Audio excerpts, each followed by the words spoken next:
is a past president of the Poetry Society of Virginia and a former newspaper reporter and editor. And from 1994 to 2004, she was also coordinator for the annual Christopher Newport University Writers Conference and Contest. An award-winning poet, she's been published in Northern Virginia Review, Allegro, Wingless Dreamer, and Chiron Review, amongst others. She co-edited 2 anthologies with PSV poets with me that are over there, Views of Virginia and Quilted Poems. She displays and sells her professional paintings at several local galleries. Terry, please.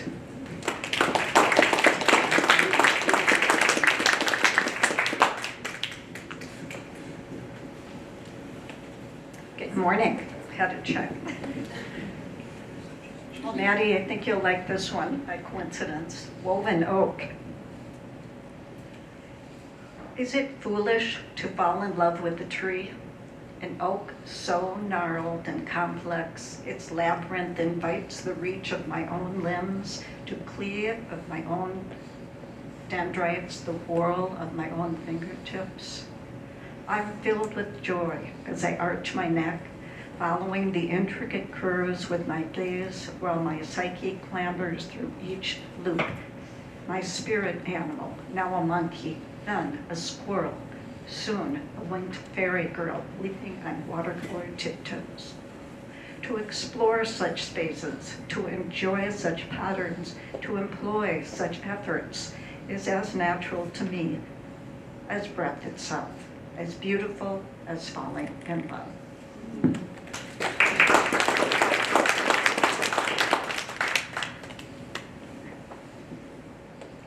On the way up, approaching the hills, gently undulating, through the windshield emerge subtle curves like a bathing woman's back. My senses quicken, higher, soon, altitude, swoon. Ears protest, mind rationalizes the beauty, worth it, all of it. Now, lost behind pitch pine, soon revealed once more to ever closer foothills. Teased by low clouds that kiss the hills, my horizon fills with shadowed green maples and oaks, evergreens thick with heaven. I could caress these trees, grasp lush clumps, thick like my dog's fur, my heart suffusing fingertips seeking more. And then I'm moving again, corners headier, dizzy, falling in love. Rising begs more, steeper. At the peak of this Allegheny mountain, ears ringing breath sharp, shallow, forms a vision. A lay of begonias, impatiens, and coleus that glow like an apron framed with weeping cherry. Nearly sated will I ever be, panorama unframed, in awe of this West Virginia summit, vital with white spruces and pathways, Norway spruce and gardens, eastern hemlock towering like peaceful giants, limbs outstretched in welcome.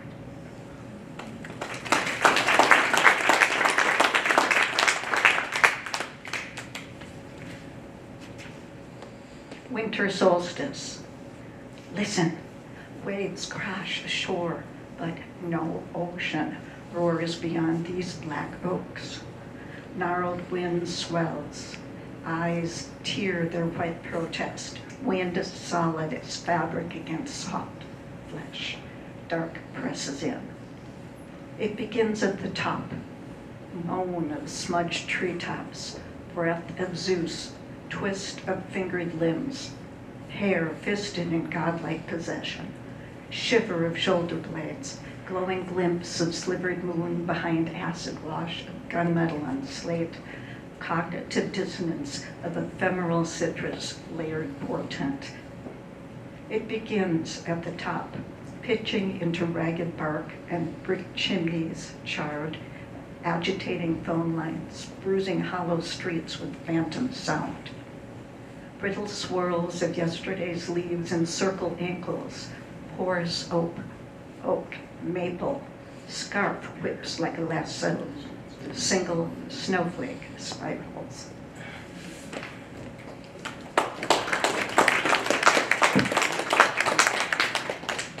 winter turning.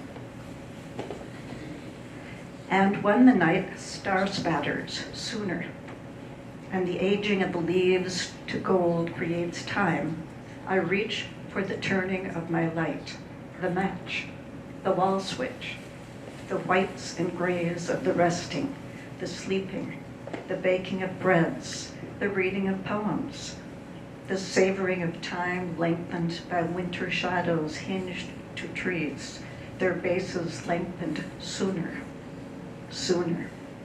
Then does my soul turn toward the light, the window, the hope of a single pip greening, knowing the turning, the light.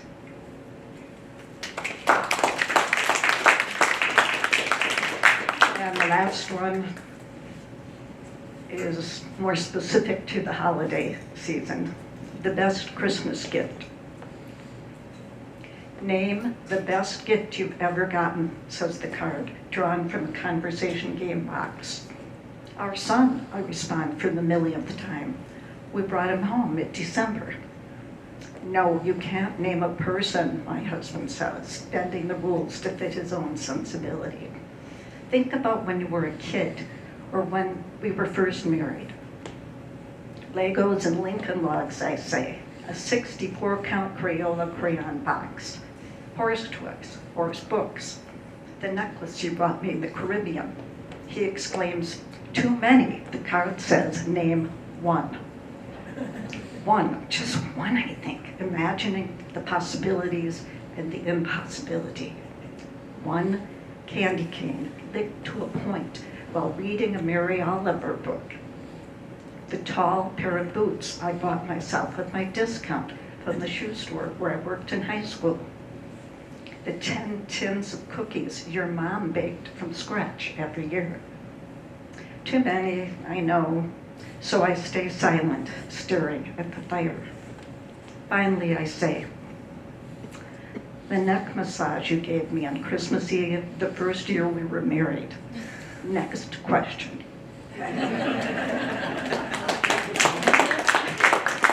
But he's already massaging my neck, kneading sore muscles cramped from hours at the computer.